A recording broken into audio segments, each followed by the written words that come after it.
ఈరోజు రేపు చిన్న చిన్న పిల్లలకి, యువకులకి 18-20 సంవత్సరాల పిల్లలు కూడా పక్షవాతం, పక్షఘాతం రెండు సమస్యలు. పక్షఘాతము అంటే, ఘాతము అంటే నిరోధము, అంటే రక్తము నిరోధం జరగడం వల్ల వచ్చేటటువంటిది పక్షఘాతము. వాతం అనేది ఏంటి? వాతం అతిశయించి వచ్చేటటువంటి వ్యాధి వాత వ్యాధి. పక్షవాతం వచ్చినప్పుడు సూచన చెప్తుంది. ఏమని? కాళ్ళు లాగడం, చేయి లాగడం, లేకపోతే ఏదో పార్ట్లోని మనకి ప్రతి శరీరంలో ఉన్నటువంటి శరీర ధర్మం ఏమంటే, శరీరంలో ఉన్నటువంటి ప్రతి అవయవం కూడా చెప్తుంది, నాయన నీకు సమస్య రాబోతున్నాను, 3 రోజుల్లో, 5 రోజుల్లో, 10 రోజుల్లో సమస్య ఒకటి ఉద్భవించబోతున్నాను అని చెప్తుంది. మనం దాన్ని మన పనిలో స్ట్రెస్ ఎక్కువ ఉండడం వల్ల, పని బిజీ వల్ల, లేకపోతే సెల్ ఫోన్ ఎక్కువ గంటలు చూడడానికి మనం ప్రాధాన్యత ఇస్తాం. కానీ మన శరీరంలో ఏ పార్ట్ ఏం చెప్తుందో వినడానికి కూడా మనకి సిద్ధంగా ఉండం. కారణం ఏంటంటే, మనం ఈరోజు అంతా విషయ లోలత్వంలోకి వెళ్ళిపోయాం. కాబట్టి మీరందరూ కూడా మీ శరీరం ఏం చెప్తుంది, మీ చర్మం ఏం చెప్తుంది, మీ పళ్ళు ఏం చెప్తున్నాయి, మీ కళ్ళు ఏం చెప్తున్నాయి అనేది మీరు గమనించుకుంటే మీ శరీరంలో పరిణమించబోయేటటువంటి ఒక పరిణామాన్ని ముందుగానే తెలియజేస్తుంది శరీరంలో కొన్ని భాగాలు. ముఖ్యంగా పక్షవాతం, పక్షఘాతానికి సంబంధించి అయితే మాత్రం ఖచ్చితమైనటువంటి ఒక విషయం చెప్తుంది. పక్షఘాతం అయితే చెప్పదు, కానీ పక్షవాతం అయితే మాత్రం చెప్తుంది. కాబట్టి చాలామంది పక్షవాతం వచ్చే ముందు కానీ, పక్షవాతం ఈ మధ్యలో ఒక ఎన్జిఓ అబ్బాయి ఉన్నాడు. ఆ అబ్బాయికి సార్ నా కుడి కన్ను కొట్టుకుంటుంది సార్ ఎక్కువ సార్లు అని చెప్పాడు. తర్వాత ఒక వారం రోజుల తర్వాత మూతి వంకరపోయింది. మూతి వంకరపోతే వెంటనే దానికి రస ఔషధాలు ఉన్నాయి, 2 ఔషధాలు చెప్పాను. ఆ 2 ఔషధాలు వాడుకున్నాడు. వాడుకున్న తర్వాత నా దగ్గరకు వచ్చాడు. నా దగ్గర ఉన్న కొన్ని ఔషధాలు ఇచ్చాను, బాగా అయిపోయాడు. మళ్ళీ ఒక 4 నెలల తర్వాత మళ్ళీ సేమ్ సమస్య ఆయనకి రిపీట్ అయింది. ఎందుకంటే ఆయన చాలా పని ఒత్తిడిలో ఉంటాడు. అదేవిధంగా ఆయన ఏదో రకమైనటువంటి స్ట్రెస్లోకి వెళ్ళడం వల్ల ఆ సమస్య మళ్ళీ తిరిగి ఉత్పన్నమైంది. తిరిగి మళ్ళీ అదే మందుని కంటిన్యూ చేశాడు, క్లియర్ అయిపోయింది. 1 సంవత్సరంగా ఇప్పుడు ఏమీ సమస్య లేదు. మీకు ఎందుకు చెప్తున్నానంటే, చాలామందికి ఏదైనా సమస్య వచ్చేటప్పుడు శరీరం చెప్తుంది. శరీర ధర్మాల్లో ఒక ధర్మం ఏంటంటే, శరీరం మీ మైండ్ సరిగ్గా మీ గొంతు మీరు వినగలిగితే మీకు ప్రతి రోగం గురించి, జరగబోయే ప్రతి పరిణామం గురించి కూడా తెలిసిపోతుంది. అయితే మనం వినగలగాలి. విన్నప్పుడు మనకేది చెప్పదు. కాబట్టి పక్షవాతం వచ్చిన వాళ్ళు ఫస్ట్ చేయవలసిన పని ఏంటంటే, వస్తుంది అన్నప్పుడు వాతానికి సంబంధించినటువంటి ఆహార పదార్థాలు తీసుకోకండి. తేనె ఉదయాన్నే లేచి ఒక స్పూన్ తేనె మామూలుగా బాగా చప్పరించి తిన్న తర్వాత 1 గ్లాసు గోరువెచ్చని నీళ్ళు తాగండి. లేకపోతే గ్లాసు గోరువెచ్చని త్రిఫల చూర్ణం కలుపుకొని తాగండి. వెంటనే ఉపశమనం వస్తుంది. అలాగా ఒక 18 రోజులు పాటు చేశారంటే ఏ ఔషధం అవసరం లేదు, క్లియర్ అయిపోతుంది. అయితే మీరు బంగాళదుంపలు, అదేవిధంగా వాతం చేసేటటువంటి ఏవైతే ఆహార పదార్థాలు ఉన్నాయో వాటిని విస్మరించాలి. వాటిని తినకుండా ఉంటే రోగం నుంచి క్యూర్ అయిపోతారు. ఒకసారి ఆ వాతం నుంచి ఎప్పుడైతే బయటకు వచ్చేసారో మీకు ఇంకా సమస్య నుంచి బయటపడినట్లే. లేకపోతే మళ్ళీ వచ్చే అవకాశం ఉంటుంది. రస ఔషధాలు ఏమైనా వాడుకోండి, ఖచ్చితంగా మీకు ఆ సమస్య మీ నుంచి రాకుండా ఉంటుంది.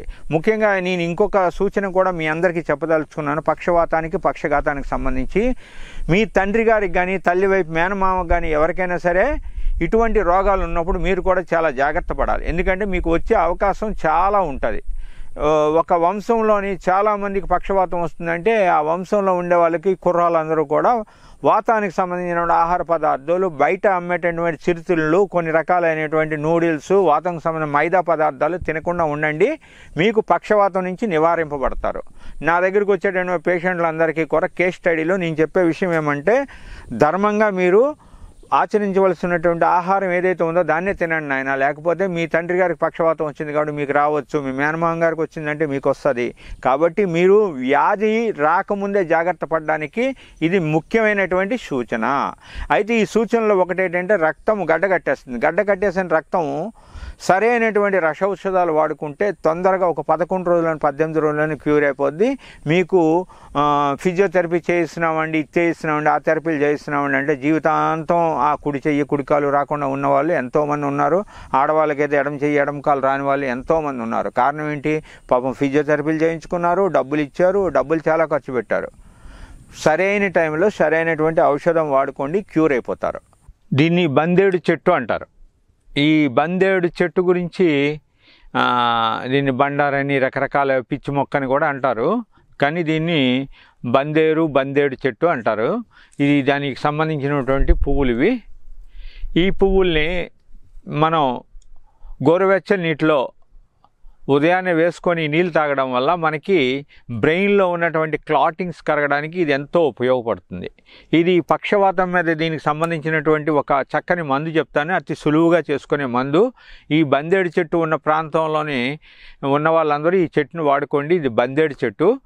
ఈ బందేడు చెట్టు యొక్క ఆకుల్ని ఒక 50 గ్రాముల ఆకుల్ని తీసుకొని ఒక 150 గ్రాముల బియ్యం వేసి దీన్ని బాగా ఉడికించుకొని గంజి వచ్చేలాగా చేసుకొని ఈ గంజిని తాగడం వల్ల పెరాలసిస్ రాబోయేటువంటి వాళ్ళు కాళ్ళు చేతులు లాగుతున్నాయి అనుమానం. చాలామంది నన్ను అడుగుతుంటారు, నా కుడివైపు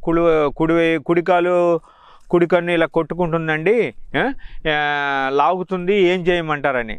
అటువంటి వాళ్ళు ఈ కషాయం తీసుకొని దాంట్లో ఒక 1/4 టీ స్పూను త్రికట్టు కలుపుకొని ఉదయం పూట సేవిస్తే ఒక వారం రోజుల పాటు మీకు పెరాలసిస్ రాకుండా నివారించుకోవడానికి ఇది చాలా చక్కని చెట్టు. ఇది ఒక పూర్వ వైద్యం సంబంధించిన విషయము.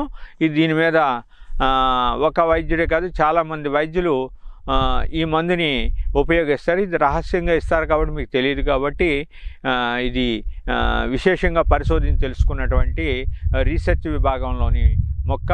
ఈ మొక్కని మీరు ఇలా వినియోగించుకోవచ్చు. దీనికి మరొకసారి చెప్తున్నాను, దీని బందేడు చెట్టు అంటారు. దీని ఆకులు తీసుకొని ఈ ఆకుల్ని ఒక 50 గ్రాములు కానీ 100 గ్రాములు తీసుకొని దానికి రెట్టింపు లేకపోతే 2 రెట్లు బియ్యం వేసి బాగా ఉడికించి గంజి తీసుకొని ఈ గంజిని మీరు త్రికట్టు చూర్ణం 1/4 టీ స్పూను త్రికట్టు అంటే 1/4 వంతు చెంచా టీ స్పూను త్రికట్టు చూర్ణం కలుపుకొని ఒక గ్లాసుడి గంజి తాగితే మీకు చాలా వరకు పెరాలసిస్ రాకుండా, అదేవిధంగా కాళ్ళకు ఉన్నటువంటి నొప్పులు సమస్యలు కూడా పరిష్కరింపబడతాయి.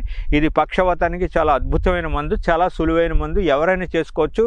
అతి పేదవాళ్ళు కూడా మేము పేదవాళ్ళం అండి, మేము రాలేమండి అంటే మీరు ఎవరు రానవసరం లేదు నా దగ్గరికి. చక్కగా నేను చెప్పినటువంటి ఔషధాలను వాడండి. దానివల్ల ఏమైనా దుర్గుణం వస్తే 100కి 100 రూపాయలు నన్ను ప్రశ్నించవచ్చు. మీరు ఏ విధమైనటువంటి దుర్గుణం ఉండదు. ఇది చాలా ఉపయోగకారి చక్కని మందు. ఈ బందేడు ఆకు యొక్క అలాగని కషాయాలు తాకండి.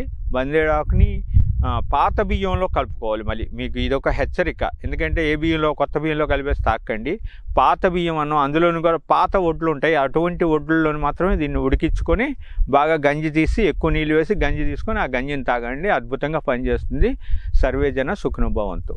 ఆయుర్వేద, గిరిజన మూలిక మరియు పారంపర వైద్యం చేసే ప్రతి ఒక్కరూ మా ఛానల్ ద్వారా మీ విద్యను ప్రజలకు తెలపాలనుకుంటే మా నంబర్కి కాల్ లేదా వాట్సాప్ చేయండి. మీ దగ్గర ఉన్న ఆయుర్వేద మరియు హెర్బల్ ప్రొడక్ట్స్లను మా ఛానల్ ద్వారా ప్రజల్లోకి తీసుకువెళ్తాం. స్క్రీన్ పై కనిపిస్తున్న నెంబర్కి కాల్ చేయండి. మీ అభిప్రాయాలు మాకు కామెంట్స్ రూపంలో చెప్పండి. మరిన్ని వీడియోస్ కోసం మా ఛానల్ని సబ్స్క్రైబ్ చేయండి.